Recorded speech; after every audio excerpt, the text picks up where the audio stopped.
take a moment to be present.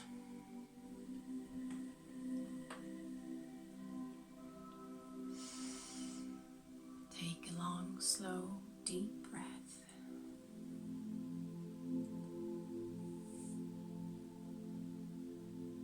Become the witness, the observer.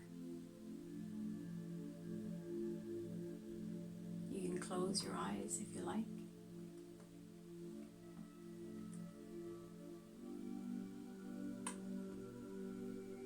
We rub our hands together and activate the energy field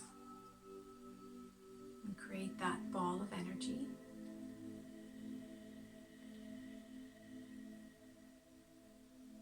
It's also good to press the little chakras on the tips of your fingers, just to activate those tiny little meridian points. You can just rub your hands together like this.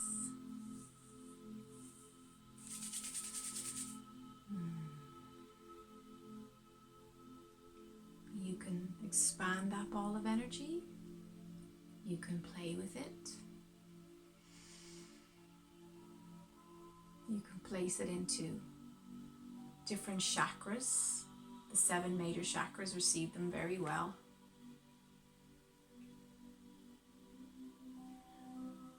You can offer up in prayer, praise and appreciation to the Divine Creator. Bring it back down. We offer it up and we bring it back down. And then you can create a starburst in your solar plexus, so here.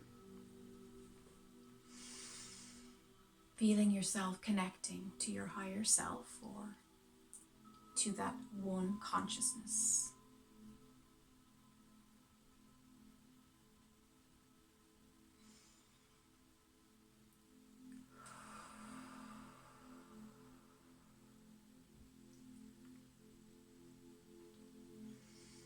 And notice what is going on in your body. When we have experienced trauma, especially PTSD, post-traumatic stress disorder, or we've experienced violence or emotional mental abuse, this creates trauma. The body always remembers any time it's experienced something on an extreme level. So we remember when somebody was very loving and gentle and kind to us. We also remember when we've experienced trauma from another person in our lives.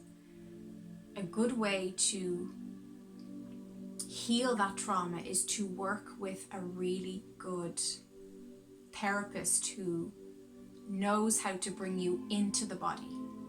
Somatic work, movement, sound healing, toning. If you're experiencing anxiety right now or in your life, you can make certain sounds, certain tones that are extremely powerful in helping you to relax your vagus nerve. So the vagus nerve is responsible for lots of different things in the body and hormones and endorphins, but it's very connected to our nervous system. And when we make certain sounds and rattle the vagus nerve, we're actually telling the body to stand down from stress. We're telling the body, you can relax. There's nobody out to get you. There's no dinosaur going to attack. The war is over. You can take that breath of relief. So I'll often it's much better fun to do this in groups because some people feel very self-conscious doing these sounds, and everybody has a laugh, and everybody, just by laughing, you're releasing stress, right? So you can't fail with this. It's just sounds that you're using to wake up the vagus nerve. So a really good one to do is the VOO sound. So you're going to go VOO,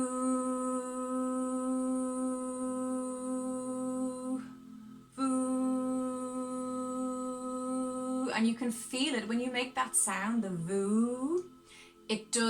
you can feel it in the back of your throat, which is what you want, because then you know you're activating the vagus nerve. So you can do it like woo, like that if you want. It doesn't matter, you can't get it wrong. A great place to do this is if you're waiting for a train and a train is pulling out. I was doing this the other morning going into work and the train is really loud. So I just was like, boo, and nobody could hear me. I'll often do it walking through the forest as well, walking through woods. So you can say voo or voo, it doesn't matter. Just practice the voo. Think it like VOOOO. That's a great one for anxiety, and it's a very easy, accessible one.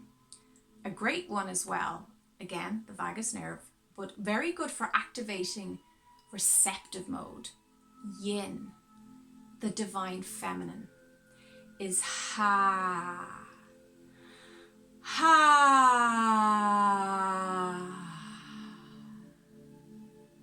Ha.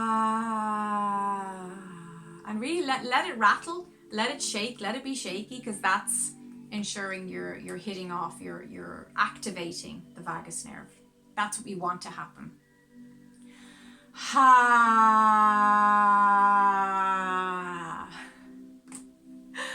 So you should try this with me, because this is only going to provide good stuff in your body. If you're very self-conscious, you can practice it on your own. I sometimes say to clients, look, I understand not everybody wants to walk through the woods making ha sounds. Another one that for anger, it's a ha as well, but it's the woodcutter ha, and this is a really ancient one. So you imagine that you've got an axe in your hand and you're chopping wood, and you go ha, ha, and you just hack into the wood, and you do that woodcutter action, and you imagine that whatever is stressing you out is that piece, that block of wood, that timber. Ha, ha, and you do that. And again, if it breaks you into laughter, it's broken you out of your anger. So these are toning ancient sounds, ancient ways of waking up the body and having that somatic healing. Another one is tapping. So tapping again, you're tapping on the body, you're helping yourself get into the body. I must do a whole video series on tapping. Tapping is fantastic. I've been using tapping for years. So this is the karate chop point, it's called.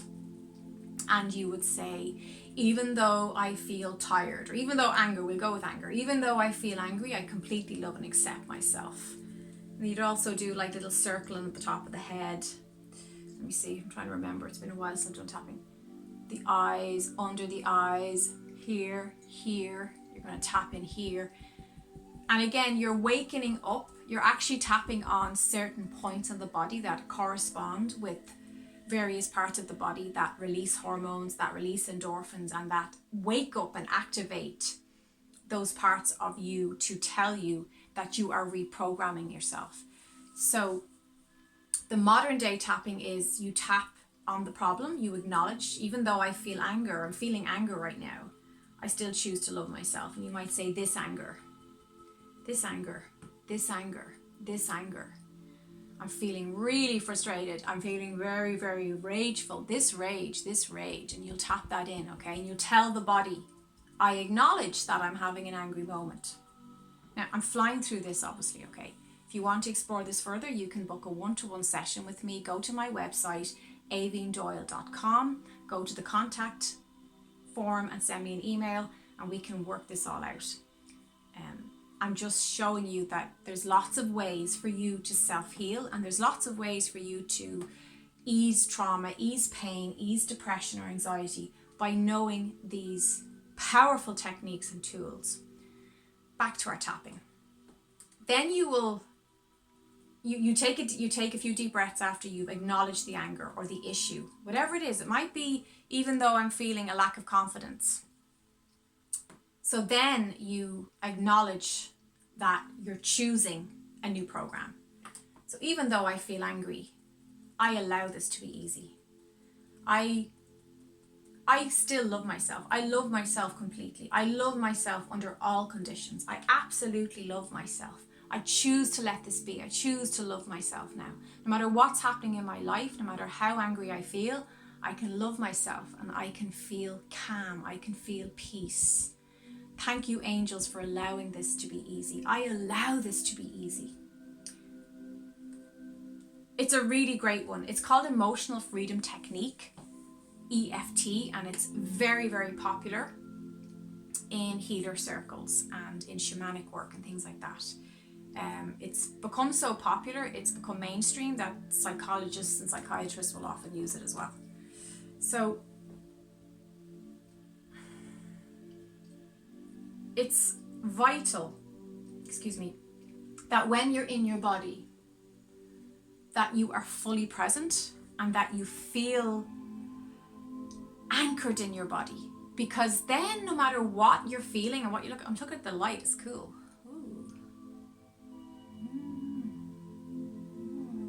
Cool. That's the reflection from my glass mosaic plates for my candles. That looks cool. Anyway, just getting playful there. What was I saying? I'm just in from work and I need to have something to eat. That's probably why a little bit scattered. But again, being in my body, I'm able to acknowledge that. I'm able to feel that. I'm able to say, I'm feeling scattered. How can I remedy this? How can I help this? And then I know what to do. I know to take a break, to turn off the video, have a cup of tea and have my dinner. So this is the power of being connected to your human physical self in your body. Don't be afraid to be in your body, because those of us who've experienced trauma, who've experienced pain and abuse, are terrified to be present in our bodies, because then it means we have to face and feel that pain, that distress. If you're finding it difficult to be in your body and you're not able to, like, movement isn't shifting it, doing the chakras, opening the chakras in meditation isn't shifting it, book a session with someone you trust, somebody you feel called to. Don't just book a session with someone because somebody else said you should book in with so-and-so. Book in because there's something in your body, again, back to the body intelligence, that tells you this is the way to go. I feel called to have a session with this person. And I find when I trust that, and when I trust my body's responses to people's profiles online or their website, it's always a positive experience. The people that I was like on the fence about, and my friend said, oh no, I thought he was brilliant, you should go see him. And because my friend had a great experience, it doesn't mean I will. And then often I could go and be disappointed and feel, well, I didn't quite connect with that person because maybe that particular therapist just wasn't quite the frequency that I needed at the time. So you need to trust what your gut tells you about where to go and what to do, what treatment to have. It's the same with physical illness. I had a lot of stomach issues in the past, and everybody was saying, go the medical model route. I tried that, and I tried it a few times, and it just didn't work for me. It just wasn't my frequency. It wasn't my vibration. I ended up very frustrated, lost a lot of money spending money on medical tests and not even treatments, just test after test after test